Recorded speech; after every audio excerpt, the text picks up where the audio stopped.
Yoldaşlar hər vaxtınız xeyir olsun. Bilirsiniz ki, mart, aprel və may imtahanlarına hazırlaşan, dövlət qulluğuna və yaxud magistr istiqamətləri üzrə müəyyən cəhdlər göstərən tələbələr üçün öncəki imtahanların bütün informatika və məntiq suallarını YouTube kanalımıza yerləşdiririk və siz də onları izləyib növbəti imtahanlarda daha da uğurlu olursunuz. Baxın, bu imtahan fevral ayında təşkil edilmiş BB kateqoriyasını əhatə edən imtahanın informatika suallarıdır. Gəlin biz bu suallarla bir-bir ətraflı şəkildə tanış olaq, maraqla dinləyin. Birinci, printerin əsas xarakteristikalarından biri deyil. Yoldaşlar, çap keyfiyyəti printerin xarakteristikasıdır. Rəngli və yaxud rəngsiz olması da, əməliyyat prinsipi də, yəni hansı formada çap etməsi, həmçinin sürəti də onun xarakteristikalarıdır. Amma şriftin ölçüsü printerlə təyin olunmur. Word proqramının və yaxud başqa alternativ proqramın daxilində həyata keçirilir. Tətbiqi proqram təminatına aiddir. Nə?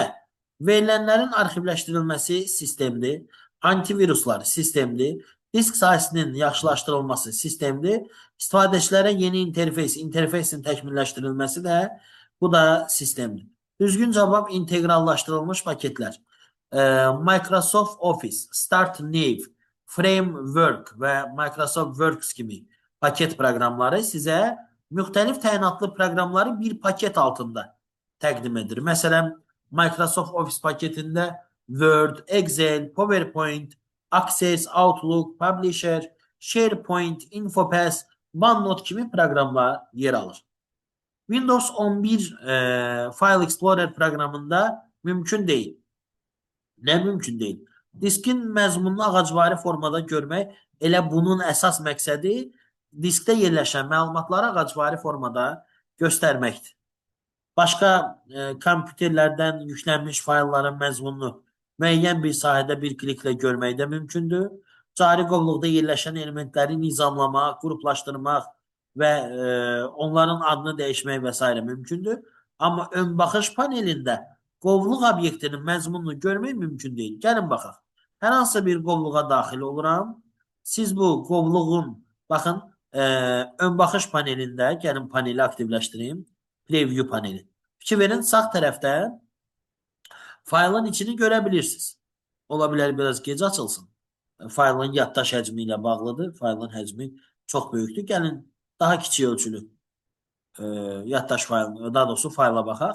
Bax, burada onun daxilini görəcəksiniz. Amma qovluğun daxilini göndərmək mümkün deyil. No preview available qeyd olunur. Amma faylları mümkündür görmək. Başqa bir qovluğuma daxil olar. Əslində bu mənim kompüterimin sürəti ilə bağlı olan bir anlayışdır. Baxın, preview paneli aktivdir. Hər hansısa bir faylı seçirəm. Sağ tərəfdə onun əksini görə bilməliyəm əslində. Amma yenə deyirəm, faylımızın ölçüsü və yaxud xüsusiyyətləri buna imkan vermir, ya da kompüterimiz maneçilik törədir. Qısacası, qovluğun daxilini görmək olmur, amma faylı olur. Növbəti sualımız 4-cü sual. Qovluqda 6 fayl var. Bu fayllar üzərində ardıcıllıqla əməliyyatlar seçiləndən sonra neçə fayl qalmış olacaq?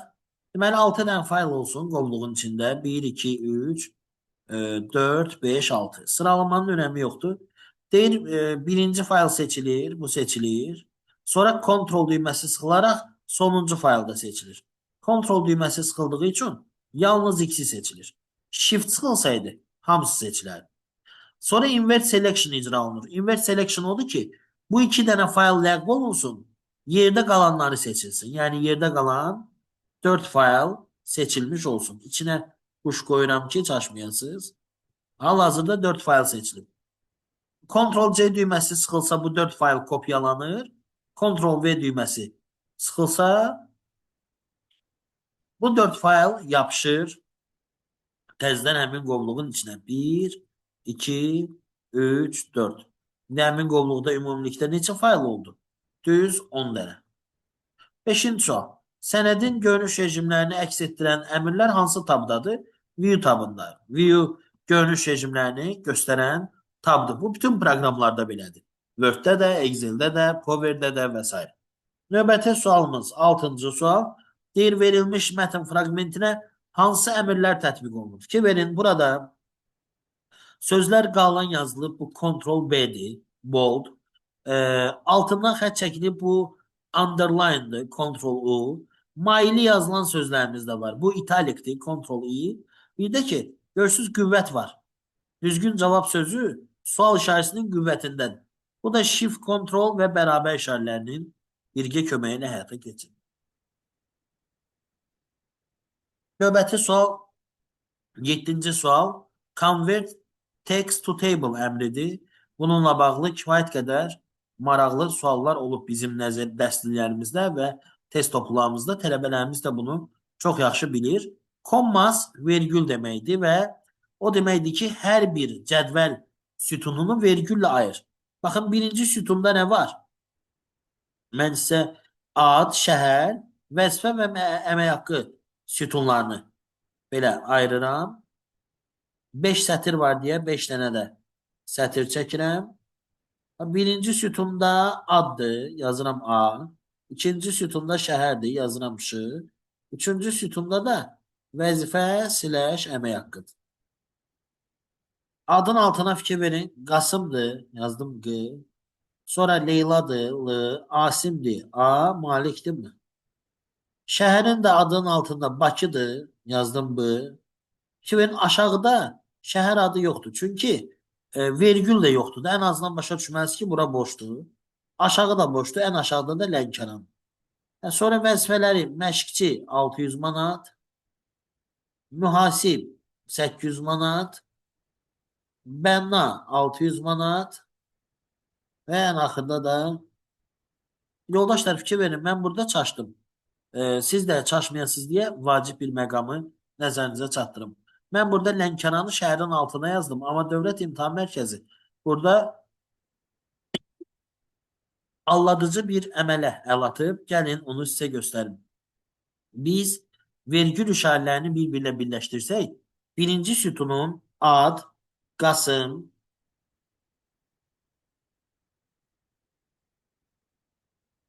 Asim və Lənkəran adlarından ibarət olduğunu görəcəyik. İkinci sütun isə şəhər, Bakı və digər verilənləri özündə cəmləyəcək. Qısacası, baxın, burada birinci sətirdə əgər 3 dənə vergüllə ayrılmış hissə varsa, aşağıda da 3 dənə varsa, deməli ilk sətirdə 3 xana doludur, aşağıda da 3 xana doludur. Onun aşağısında Leyla mühasib 800 yazılıb. Bu, belə deyək, vergüllə ayrılmayıb. Deməli, bunlar hamısı bir xanada yer alır. Digər xanalar boşdur. Burada da Asim bir xanadır. Bənna ilə 600-də bir xanadır. Digər xana yenə də boşdur. Ən aşağıda da Malik və Lənkəran bir xanadır. Sonra boşluq var, sonra digər o 1400 yazılan xana. 4 dənə xana boşdur. Deməli, nə ediblər? Biz düşünərik ki, Lənkəran şəhər adıdır, şəhərin altına yazarıq. Yox, Maliklə Lənkəranı birləşdiriblər.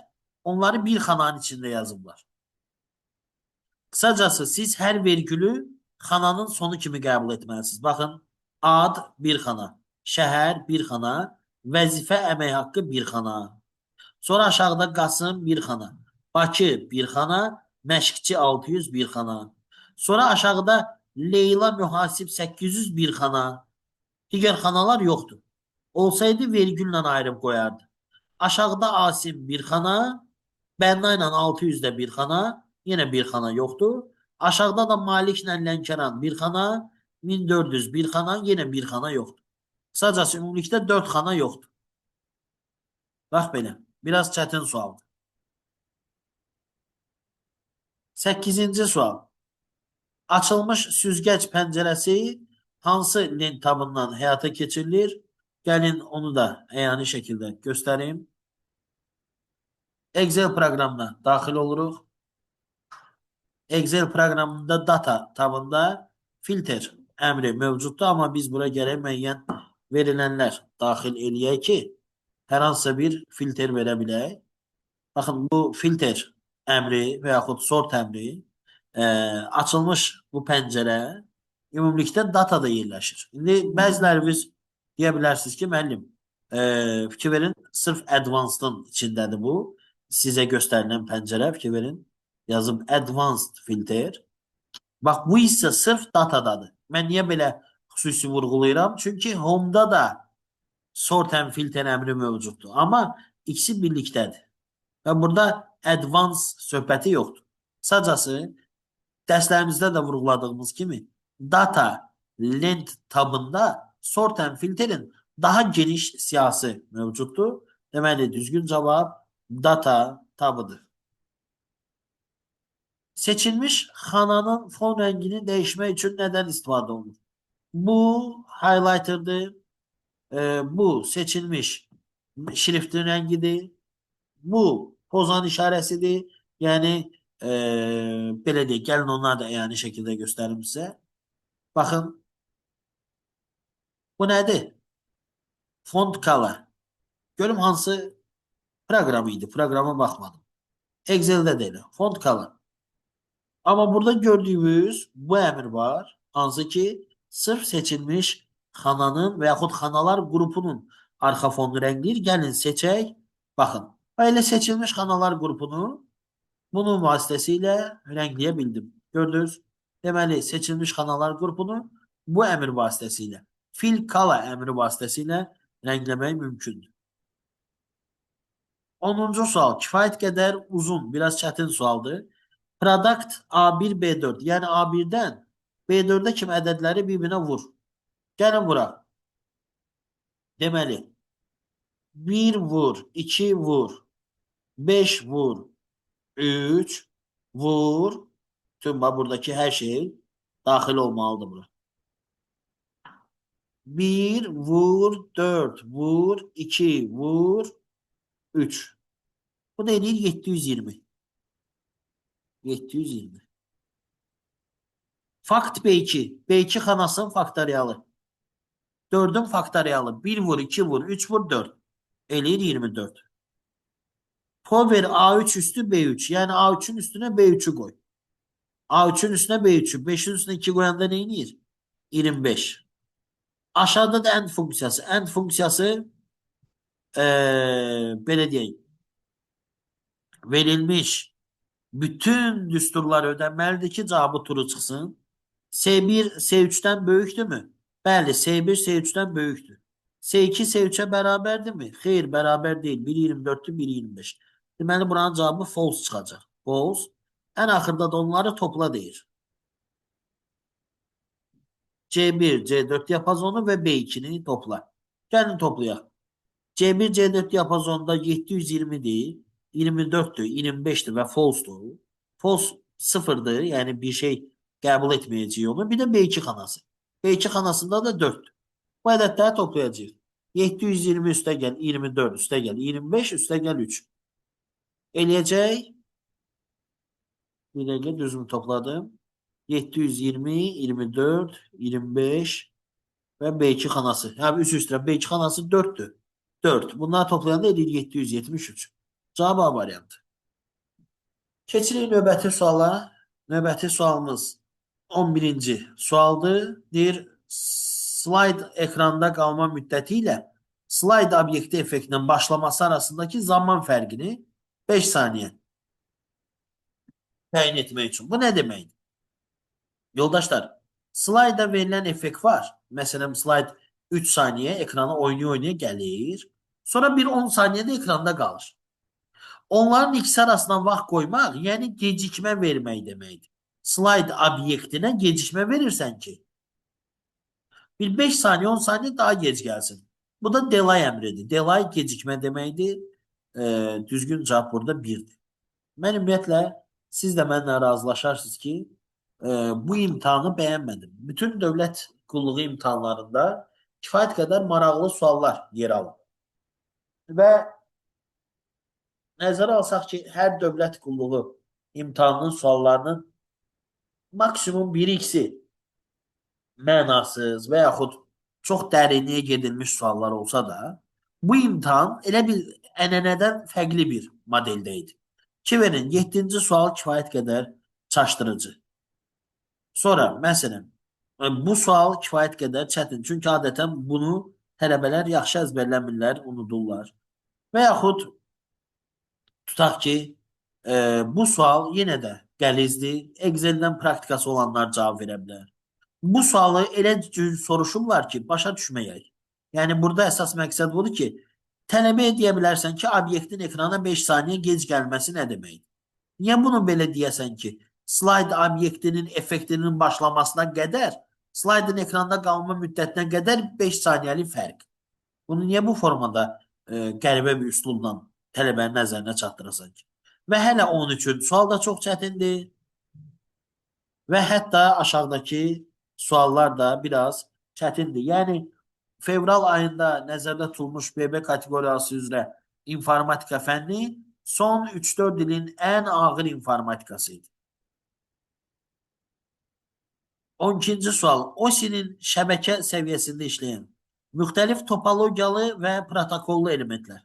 Biz tələbələrimizdən belə yadda saxlamışıq. Müxtəlif topologiya, müxtəlif protokol deyəndə bu marşrutlaşdırıcıdır, yəni router. 12-nin də cavabını bildik, keçirik 13-ə. Biraz 13 də çətin sualdır. Sizdən ön yükləmə, web script və polimorfik xüsusiyyətlərin təriflərini istəyib.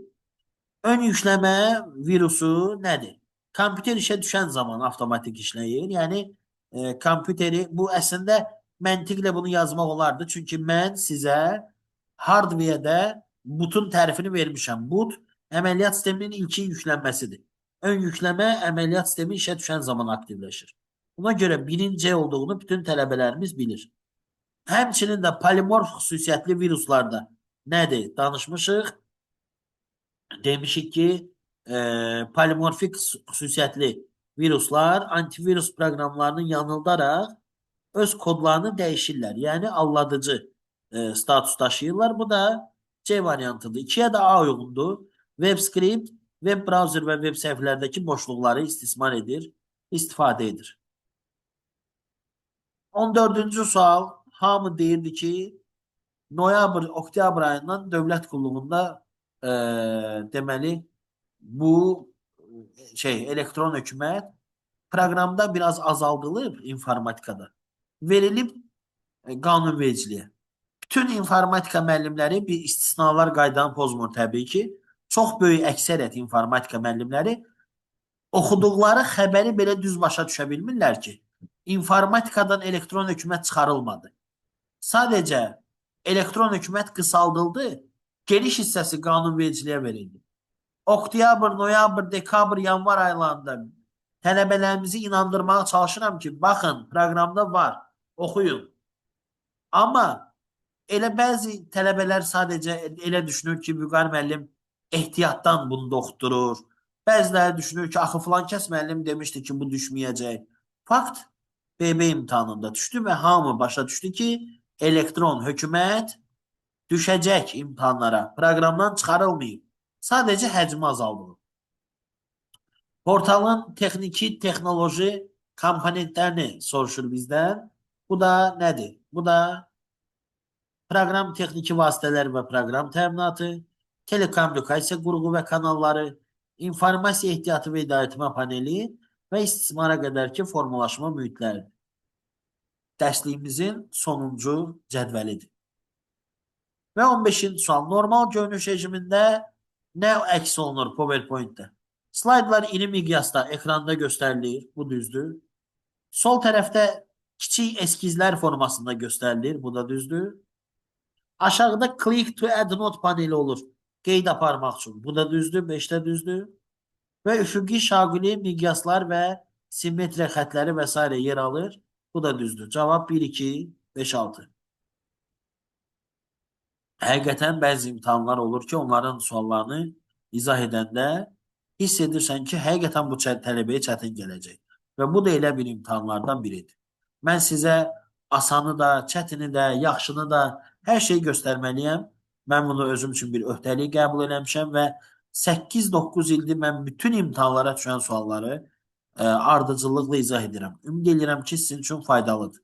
Növbəti videolarımız isə bu imtahanlara düşən məntiq suallar olacaq. Özünüzdən müğayət olun. Növbəti videolarda görüşənədək.